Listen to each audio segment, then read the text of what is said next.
me to get our host in?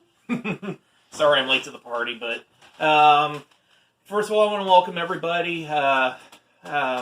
This is not the preferred way of doing this.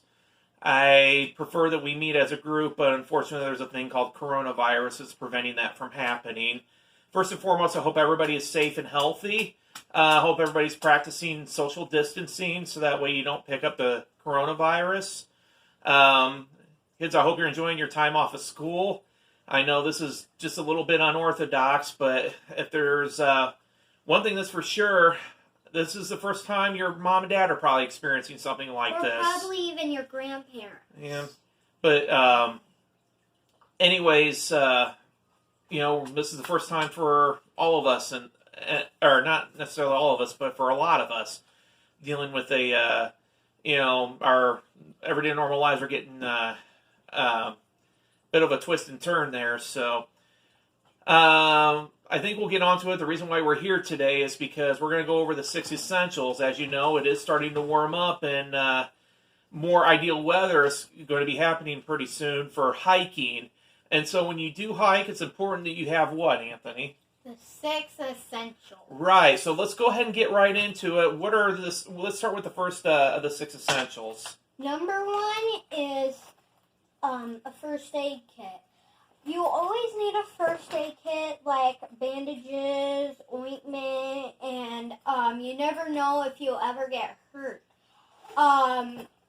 We discussed that we always need to have there's thorns out there, and you'll probably get crafty, and you'll probably get cut with Yeah, you got thorny bush. paper. Yeah, you get thorny bushes out there, but your first aid kit should have some tweezers. Often a good idea in case you do get a bee sting from a honeybee, be able to pull that stinger out. That's just one example. But what else should you have in your first aid kit, Anthony? Gloves. I don't mean to pull all this stuff out. But maybe Band-Aids? Yeah. Just in case if you accidentally get hurt. That's gauze tape. Yeah, just in case if you break a bone. There's gauze pads in there for hopefully you don't ever need it, but those are for the wounds that a Band-Aid's just not going to cover it. So it's always a good idea to have a first aid kit on hand. I mean, let's just face it, we don't plan on getting hurt. You know, how many people wake up in the morning and say, hey, I'm going to be hurt today? It just simply doesn't happen. So it's carrying that first aid kit when you go hiking. It's just one of those things where it's there if you need it. Hopefully you don't, but it's always better to be prepared for those little mishaps. So anyways, we got our first aid kit. What else do we have that we need to take on our hike with us? Trail food. You never know if you'll get hungry and if you want hungry and you have some food in your backpack, and you'll be like, hey, I'm gonna have a little snack right there, and then you'll have a snack so you won't be hungry until supper. When it comes to trail food, I often recommend something with a little bit of protein in it, and this is just peanuts and raisins. It's very simple, but it'll do because the peanuts do provide a little bit of protein. And also, never bring chocolate because you'll never know if it might melt. Or don't bring something melty that'll melt on your hands, and then you'll have to wash your hands. Something messy. But the other thing to consider is that there's bugs in our environment that prefer something that smells nice and sweet. There are raccoons. If you are camping, you always make sure that your food is nice and secure, airtight, so that way you don't get those unwanted creatures that are after your food. So, like I said, just something that has a good source of protein in it. Peanuts are good. There's also beef jerky you could pack up. Like I said, I don't recommend anything that's too high in sugar. You want to have a good source of protein, something that will stay with you, something that you're not going to burn off right away. So we got our trail food and we have a first aid kit. What else do we need? We need. Oh, we need a flashlight. All right, so why do we need to have a flashlight when we go hiking? Just in case if like you ever need to go to the bathroom in the middle of the night and it's so dark out, you can turn this on and then you'll be like, hey, I have lots of light and probably a person might see you. Not only that, but hiking's not just for daytime. You can hike at nighttime as well. And I'll have sometimes, this doesn't, forbid that this happens to you, but it, you could get lost and not find your way back to where you want to be, and it's at night, and you need a little aid to help see, and so that's where your flashlight comes in handy. So we got our flashlight, we got our trail food, and we got our first aid kit. What else? We have a water bottle.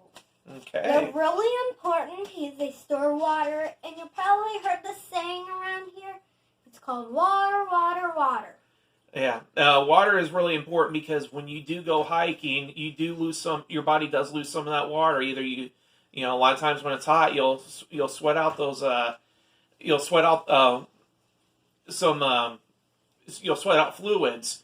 And it's important to keep your fluids up when you do go hiking so that way you don't get heat exhaustion or even heat stroke.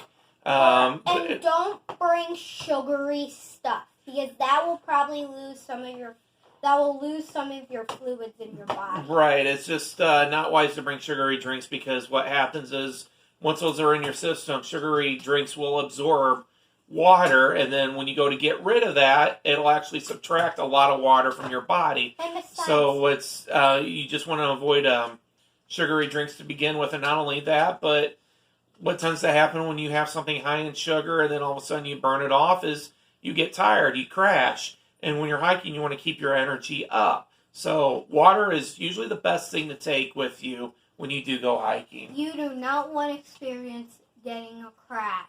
It makes you dizzy. You've had a crash?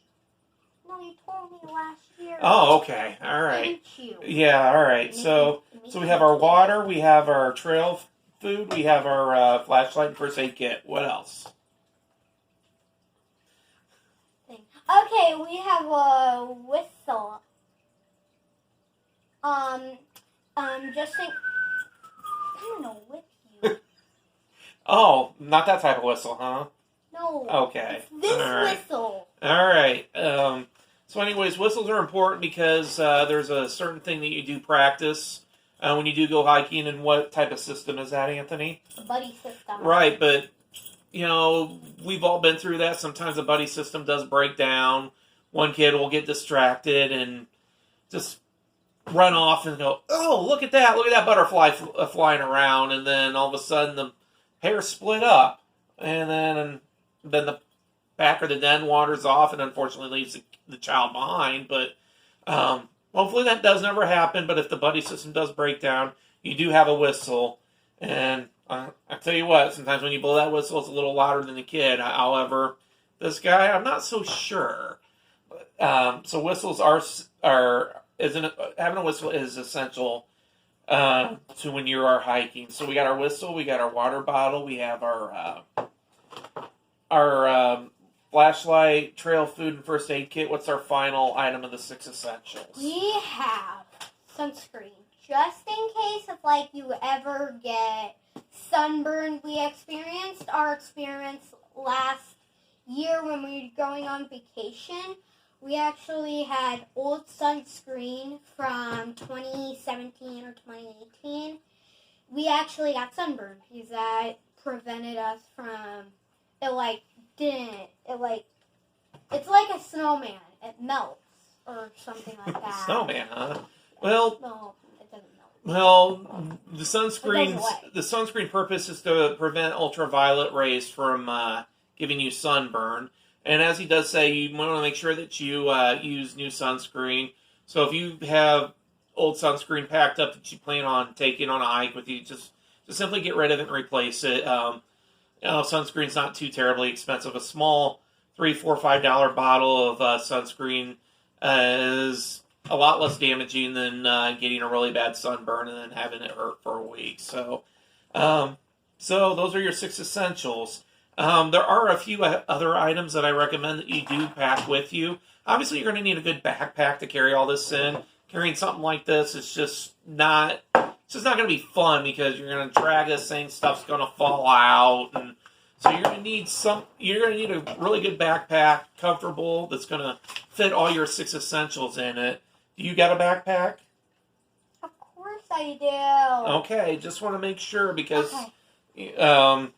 So you got a backpack. We live in Indiana and the weather constantly changes, so what do you think would be another good item to carry in case that weather does change? A rain poncho or rain gear or some rain boots or something that protects you from the rain.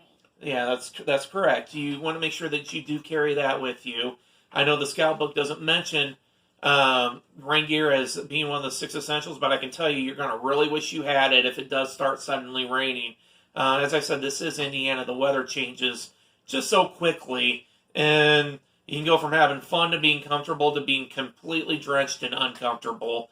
And as somebody that has been through that before, it's not fun, so it's just better to learn the easy way and make sure you always carry some rain gear when you do go hiking. I also wanted to mention in your Cub Scout handbook, you have on page 34, you have a check mark, you have a checklist, just in case if you ever don't print out a checklist from your printer, or so you can just, it says make a check mark to the items you plan to bring, like if you wanted to bring, if you're gonna bring sleeping bags or blankets, you would check that. And those are great items that if you are going to be camping. But anyways, what probably is also on that list that I would recommend for hiking is bug spray. Who here likes being bit by mosquitoes? You know? Why not? They does it feel good? You know, No. They don't. I hate itching myself. Suddenly it kind of burns a little bit. That's right. I don't do well with mosquito bites, and I doubt anybody else does either. Mosquito bites sometimes can be very terrible, particularly when we've had a lot of rain. That's one of the upsides of having a drought is the mosquitoes tend to be down. However, it's been a long time since we've had a serious drought, and so carrying bug spray will help prevent you from getting bit by mosquitoes. But another thing we also need to have to worry about when you're in the woods are ticks. You don't feel ticks biting you most of the time. So parents, just make sure that you go over your kids with ticks and basically how you check your body for ticks, just to make sure that they do not burrow into your skin. And there are some consequences to having ticks do that. So that's another thing that parents that I ask you to cover with your kids. If you ever have ticks, the best way to grab them is you pinch them really hard and then take them out of your skin. Just make sure that you don't rip them because sometimes that can have consequences. But anyways, I'll leave that to you, parents. So, but that's another good reason why to carry bug spray, something with DEET in it, and always make sure that is new as well, kind of along the same lines with the sunscreen. And so under your tent, you probably might not have heard of this. You'll always need to have something to protect your floor on your tent, just in case if there's a stream going under your tent, it won't leak. Well, we'll cover that for another time. It sounds like you're really eager to go camping, aren't you? Mm-hmm. All right. So, anyways, I hope everybody enjoyed this video. If you've got any questions, feel free to contact me about this. There will be more videos to follow. So, until then, I hope everybody stays safe. Try to keep yourselves busy as much as you can. Practice social distancing. And hopefully, before we know it, we'll all be back to having scout meetings. Bye, everyone.